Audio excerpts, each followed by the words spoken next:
Maligayang pakikinig sa Tagalog Audio Bible PH. Mga Awit, Kapitulo 28. Sa iyo, O Panginoon, tatawag ako. Bato ko, huwag kang magpakabingi sa akin. Baka kung ikaw ay tumahimik sa akin, ako'y maging gaya nila na bumaba sa hukay. Dinggin mo ang tinig ng aking mga pananaing, pagka ako'y dumadaing sa iyo, pagka aking iginawad ang aking mga kamay sa dako ng banal na sanggunian sa iyo. Huwag mo akong agawin na kasama ng mga masama at ng mga manggagawa ng kasamaan, na nagsasalita ng kapayapaan sa kanilang mga kapwa, ngunit kasamaan ay nasa kanilang mga puso. Bigyan mo sila ng ayon sa kanilang gawa at ng ayon sa kasamaan ng kanilang mga gawain. Gantihin mo sila ng ayon sa kilos ng kanilang mga kamay. Bayaran mo sila ng ukol sa kanila. Sapagkat ayaw nilang pakundanganan ang mga gawa ng Panginoon, ni ang kilos man ng kanyang mga kamay, kaniyang ibabagsak sila at hindi sila itatayo. Purihin ng Panginoon sapagkat dininig niya ang tinig ng aking mga pananaing. Ang Panginoon ay aking kalakasan at aking kalasag. Ang aking puso ay tumiwala sa Kanya, at ako'y nasaklolohan, kaya't ang aking puso ay nagagalak na mainam, at aking pupurihin siya ng aking awit. Ang Panginoon ay kanilang kalakasan, at siya'y kuta ng kaligtasan sa Kanyang pinahira ng langis. Iligtas mo ang iyong bayan at pagpalain mo ang iyong pamana. Naging pastor ka rin naman nila, at alalayan mo sila magpakailanman. Mga Awit, Kapitulo 29. Magbigay kayo sa Panginoon, o kayong mga anak ng makapangyarihan. Magbigay kayo sa Panginoon ng kalwalatian at kalakasan. Ibigay ninyo sa Panginoon ang kalwalatiang marapat sa Kanyang pangalan. Inyong sambahin ang Panginoon sa kagandahan ng kabanalan. Ang tinig ng Panginoon ay nasa ibabaw ng tubig. Ang Diyos ng kalwalatian ay kumukulog. Sa makatuwid bagay ang Panginoon sa ibabaw ng maraming tubig. Ang tinig ng Panginoon ay makapangyarihan. Ang tinig ng Panginoon ay puspos ng kamahalan. Ang tinig ng Panginoon ay bumabali ng mga sedro. Oo, pinagpuputol-putol ng Panginoon ang mga sedro ng Libano. Kanya namang pinalulukso na gaya ng guya. Ang Libano at Sirion na gaya ng mailap na guyang baka. Humahawi ng liyab ng apoy ang tinig ng Panginoon. Niyayanig ng tinig ng Panginoon ang ilang. Niyayanig ng Panginoon ang ilang ng Kades. Pinapanganak ng tinig ng Panginoon ang mga osa, at hinuhubdan ang mga gubat, at sa kanyang templo ay nagsasabi ang bawat bagay kalwalatian. Ang Panginoon ay naupo sa baha na parang hari. Oo, ang Panginoon ay nauupong parang hari magpakailanman. Ang Panginoon ay magbibigay ng kalakasan sa kanyang bayan.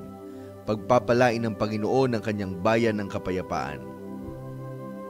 Mga Awit, Kapitulo 30. Dadakilain kita, O Panginoon, sapagkat itinindig mo ako, at hindi mo pinagalak sa akin ang aking mga kaaway.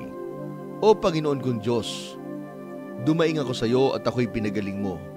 O Panginoon, iyong isinampa ang aking kaluluwa mula sa Sheol. Iyong iningatan akong buhay upang huwag akong bumaba sa hukay. Magsiawit kayo ng pagpuri sa Panginoon, o kayong mga banal niya, at magpasalamat kayo sa kanyang banal na pangalan, sapagkat ang kanyang galit ay sandali lamang, ang kanyang paglingap ay habang buhay, pag-iyak ay magtatagal ng magdamag, ngunit kagalakan ay dumarating sa kinaumagahan. Tungkol sa akin, sinabi ko sa aking kaginhawahan, hindi ako makakilos kailanman. Ikaw, Panginoon, sa iyong paglingap ay pinatayo mong matibay ang aking bundok. Iyong ikinubli ang iyong mukha, ako'y nabagabag. Ako'y dumaing sa iyo, O Panginoon, at sa Panginoon ay gumawa ako ng pamanhik. Anong pakinabang magkakaroon sa aking dugo pagka ako'y mababa sa hukay? Pupuri ba sa iyo ang alabok? Magsasaysay ba ito ng iyong katotohanan? Iyong dinggin, O Panginoon, at maawa ka sa akin. Panginoon, maging saklolo nawa kita. Iyong pinapaging sayaw. Panginoon, maging saklolo nawa kita. Iyong pinapaging sayaw sa akin ang aking tangis. Iyong kinalag ang aking kayong magaspang at binigkisan mo ako ng kasiyahan. Upang ang pagluwalhati ko ay umawit na pagpupuri sa iyo at huwag maging tahimik, O Panginoon kong Diyos, ako'y magpapasalamat sa iyo magpakailanman. Mga Awit, Kapitulo 31. Sa iyo, O Panginoon, nanganganlong ako. Huwag akong mapahiya kailanman. Palayain mo ako sa iyong katuwiran. Ikiling mo ang iyong pakinig sa akin. Iligtas mo akong madali. Maging matibay na kanlungan kanawa sa akin. Bahay na sanggalan upang iligtas ako. Sapagkat ikaw ang aking malaking bato at aking kuta. Alang-alang sa iyong pangalan ay pangunahan mo ako at patnubayan mo ako. Hugutin mo ako sa silo na kanilang inilagay na lihim ukol sa akin, sapagkat ikaw ang aking katibayan. Sa iyong kamay ay inihabilin ko ang aking diwa. Iyong tinubos ako, O Panginoon, ikaw na Diyos ng katotohanan. Aking pinagtataniman ang nagmamasid ng mga walang kabuluhang karayaan. Ngunit nagtitiwala ako sa Panginoon. Ako'y matutuwa at magagalak sa iyong kagandahang loob, sapagkat iyong nakita ang aking kadalamhatian.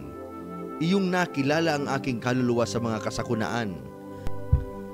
At hindi mo kinulong sa kamay ng kaaway, iyong inilagay ang aking mga paa sa maluwag na dako. Maawa ka sa akin, O Panginoon, sapagkat ako'y nasa kahirapan. Ang aking mata ay namumugto sa kapanglawan. Oo, ang aking kaluluwa at aking katawan, sapagkat ang aking buhay ay napupugnaw sa kapanglawan at ang aking mga taon ay sa pagbubuntong hininga. Ang aking lakas ay nanlulupaypay dahil sa aking kasamaan at ang aking mga buto ay nangangatog. Dahil sa lahat ng aking mga kaaway ay naging kaduwahagihan ako. Oo, lubhanga sa aking mga kapwa at takot sa aking mga kakilala. Silang nakakita sa akin sa labas ay tinakasan ako. Ako'y nilimot sa pag-iisip na parang patay na tao. Ako'y parang basag na sisidlan, sapagkat aking narinig ang paninirang puri ng marami, kakilabutan sa bawat dako. Samantalang sila'y nagsasangguniang magkakasama laban sa akin. Kanilang pinagsisikapang alisin ang aking buhay. Ngunit tumiwala ako sa iyo, O Panginoon. Aking sinabi, ikaw ay aking Diyos. Ang aking mga kapanahunan ay nasa iyong kamay. Iligtas mo ako sa kamay ng aking mga kaaway at sa mga nagsisiusig sa akin. Iyong pasilangin ng iyong mukha sa iyong lingkod. Iligtas mo ako ng iyong kagandahang loob. Huwag nawa akong mapahiya, O Panginoon, sapagkat ako'y tumawag sa iyo. Mapahiya nawa ang masama, magsitahimik nawa sila sa Sheol. Matahimik nawa ang mga sinungaling na labi, na nagsasalita laban sa matuwid ng kalaswaan, ng kapalaluan at paghamak. O pagkadakila ng iyong kabutihan, na iyong iningatan para sa kanila na natatakot sa iyo, na iyong ginawa sa kanila, na nagsisipagkanlong sa iyo sa harap ng mga anak ng mga tao. Sa lihim ng iyong harapan ay iyong ikukubli sila sa mga banta ng mga tao. Iyong iingatan silang lihim sa kulandong mula sa mga talas ng mga dila. Purihin ang Panginoon, sapagkat ipinakilala niya sa akin ang kanyang kagilagilalas na kagandahang loob sa isang matibay na bayan. Tungkol sa akin, sinabi ko sa aking pagmamadali, nahiwalay ako sa harap ng iyong mga mata, gayon may dininig mo ang tinig ng aking mga pamanhik, nang ako'y dumaing sa iyo. O, ibigin ninyo ang Panginoon, ninyong lahat ng mga banal. Pinalalagi ng Panginoon ang tapat at pinaghihigantihang lubos ang manggagawang palalo. Kayo'y magpakalakas at magdalang tapang ang inyong puso, kayong lahat na nagsisiasa sa Panginoon.